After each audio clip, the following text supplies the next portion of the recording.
सितारा पुर की तंग गली में एक छोटी सी दुकान थी जहां सुई की आवाज दिल की धड़कन जैसी लगती थी।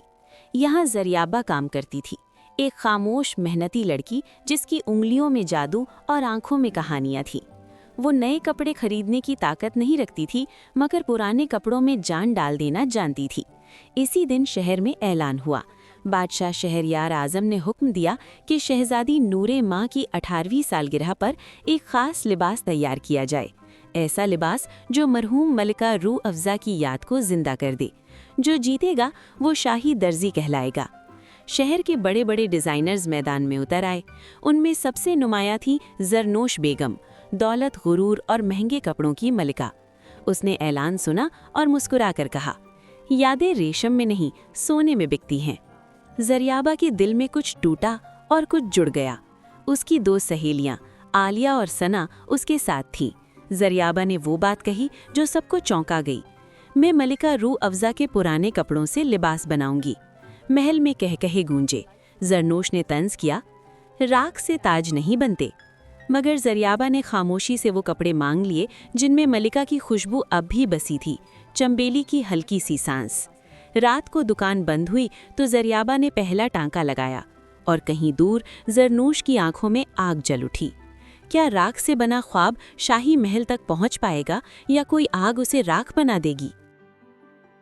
मलिका रूह अफ़ज़ा के पुराने कपड़े संदूक में बंद आए, मगर जब जरियाबा ने उन्हें खोला तो वक्त जैसे पलट गया। कपड़ों में अब भी चंबेली की खुशबू थी, जैसे मलिका खुद करीब खड़ी हो।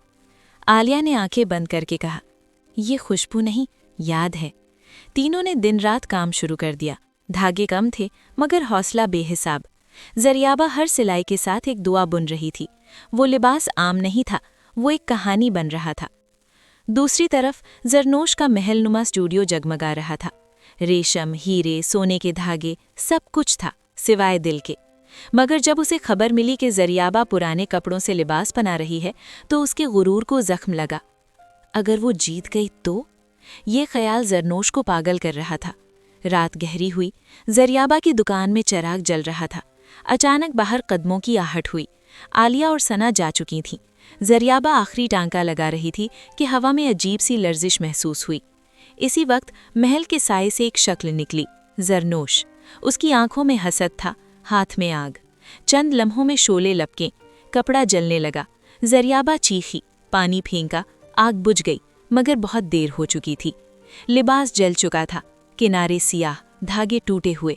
जरियाबा जमीन पर बैठ गई, आंसू लाख में जज्ब हो गए। सब खत्म हो गया। इसी लम्हे दरवाज़ा खुला। आलिया वापस आई।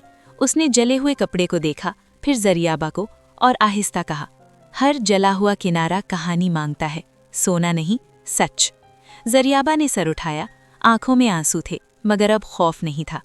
क्या जला हुआ लिबास मुकाबले तक पहुंच पाएगा या ये जख्म ही उसकी पहचान बनेंगे? रात के आखिरी पहर जरियाबा ने वो किया जो कोई नहीं सोच सकता था। उसने जले हुए किनारों को छुपाया नहीं, उन्हें नुमाया कर दिया। सया निशानों के गिर्द उसने सुनहरी धागा चलाया, जैसे आग को कैद कर लिया हो। लिबास अब जला हुआ नहीं लग रहा था, वो जलकर निखरा हुआ लग रहा था। सना ने हैरत से कहा, ये तो परिंदा लग रहा है। अंका, जरियाबा ने सरगोशी की, जो राख से जन्म लेता है। दूसरी सुबह महल में मुकाबला था। दरबार जगमगा रहा था।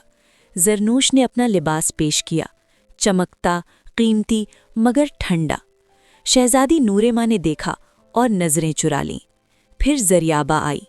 जब अंका लिबास सामने आया तो दरबार में सन्नाटा छा गया। बादशाह शहरयार का चेहरा सख्त हो गया। ये जले हुए कपड़े? जरियाबा ने कांपती आवाज में कहा, जिंदगी भी तो जली हुई होती है हुजूर, मगर हर जख्म कीमती बन सकता है। शहजादी आगे बढ़ी। उसने कपड़े को छुआ। अचानक उसकी आंखों में आंसू आ गए। माँ। चंबेली की खुशबू फिजा में फैल गई। नूरे माँ मुस्कुराई और रो दी। इसी लम्हे आलिया ने कदम बढ़ाया और सबके सामने वो राज खोल दिया जिसने दरबार हिला दिया। जरनोश की आग। क्या सच तख्त के सामने जिंदा रहेगा या दौलत फिर जीत जाएगी? दरबार में खामोशी इस तरह गिरी جسے وقت رک گیا ہو۔ عالیہ کے الفاظ ابھی فضا میں معلق تھے کہ زرنوش کا چہرہ زرد پڑ گیا۔ بادشاہ شہریار اعظم آہستہ آہستہ اپنے تخت سے اٹھے۔ ان کی آواز نرم تھی، مگر اس نرمی میں خطرہ چھپا تھا۔ کیا تم اس الزام کی وضاحت کرو گی زرنوش؟ زرنوش نے ہنستے ہوئے انکار کیا، مگر اس کی ہنسی کھوکھلی تھی۔ اسی لمحے شاہی محافظ آگے بڑھے اور وہ شال پیش کی جو زریابہ کی دکان میں آگ لگاتے وقت زرنوش کے کندھے سے گری تھی۔ اس پر شاہی مہک کا خاص نشان تھا، جو صرف محل کے مخصوص کمروں میں استعمال ہوتا تھا۔ دربار میں سرگوشیاں پھیل گئیں۔ زرنوش کی آواز لڑکھڑائی، میں صرف مقابلہ جیتنا چاہتی تھی۔ شہزادی نور ماہ نے پہلی بار سخت لہجے میں کہا، میری ماں کی یاد کو جلانے کی قیمت تمہیں چکانی ہوگی۔ بادشاہ کا فیصلہ آیا۔ زرنوش کو شاہی دربار سے نکال دیا گیا۔ اس کی ساری شان، سارا غرور ایک لمحے میں بکھر گیا۔ جاتے وقت اس نے زریابہ کی طرف دیکھا، نہ نفرت نہ شرمندگی، صرف خالی پن۔ ادھر دربار کا رخ بدل چکا تھا، سب کی نظریں عنقا لباس پر تھیں۔ نور ماہ نے اسے اٹھایا اور اعلان کیا، یہ صرف میرا لباس نہیں، یہ میری ماں کی واپسی ہے۔ اس نے زریابہ کی طرف ہاتھ بڑھایا۔ زریابہ کے قدم لرز گئے۔ وہ جو کبھی تنگ گلیوں میں سیتی تھی، اب تخت کے قریب کھڑی تھی۔ کیا زریابہ شاہی زندگی کا بوجھ اٹھا پائے گی یا یہ چمک اس کے خواب جلا دے گی؟ زریابہ کو شاہی درزی کا خطاب ملا، مگر محل کی دیواریں اتنی سادہ نہیں تھیں جتنی باہر سے لگتی تھیں۔ ہر راہداری میں سرگوشیاں تھیں، ہر مسکراہٹ کے پیچھے ناپ تول۔ زریابہ نے پہلی شرط رکھی، میں اکیلی نہیں آؤں گی، عالیہ اور ثنا میرے ساتھ ہوں گی۔ نور ماہ مسکرائی، عنقا اکیلا نہیں اڑتا۔ محل میں ایک نیا دور شروع ہوا، پرانے کپڑوں کو عزت ملنے لگی۔ ملکہ روح افزا کی یاد میں لوگ اپنے پرانے لباس سنبھالنے لگے، مگر ہر تبدیلی دشمن بھی بناتی ہے۔ رات کو زریابہ کو پہلی بار احساس ہوا کہ کوئی اسے دیکھ رہا ہے۔ آئینے میں عکس ہلکا سا بدلا، ایک پرانی خادمہ نے سرگوشی کی، محل سچ قبول کرتا ہے مگر آہستہ۔ اسی دوران خبر آئی، زرنوش کو شہر کے کنارے ایک کپڑوں کی دکان میں مرمت کا کام دیا گیا ہے۔ کبھی جو سونے کے دھاگے چھوتی تھی، اب پھٹے کپڑے سیتی تھی۔ شروع میں اس کے ہاتھ کانپتے تھے، مگر ایک دن اس نے ایک پرانا کپڑا سی کر دیکھا اور پہلی بار خاموشی محسوس کی۔ ادھر نور ماہ نے عنقا لباس دوبارہ پہنا، اس بار خوشبو زیادہ تیز تھی۔ اس نے زریابہ سے کہا، کبھی کبھی مجھے لگتا ہے ماں مجھ سے کچھ کہنا چاہتی ہے۔ اسی رات محل کے قدیم حصے میں آگ کی ہلکی سی روشنی نظر آئی، بالکل ویسی ہی جیسے اس رات دکان میں تھی۔ کیا ماضی کی آگ دوبارہ جاگ رہی ہے یا کوئی نیا راز جلنے والا ہے؟ اگلی صبح معلوم ہوا کہ وہ آگ کوئی حادثہ نہیں تھی، وہ ملکہ روح افزا کے پرانے کمرے سے اٹھی تھی۔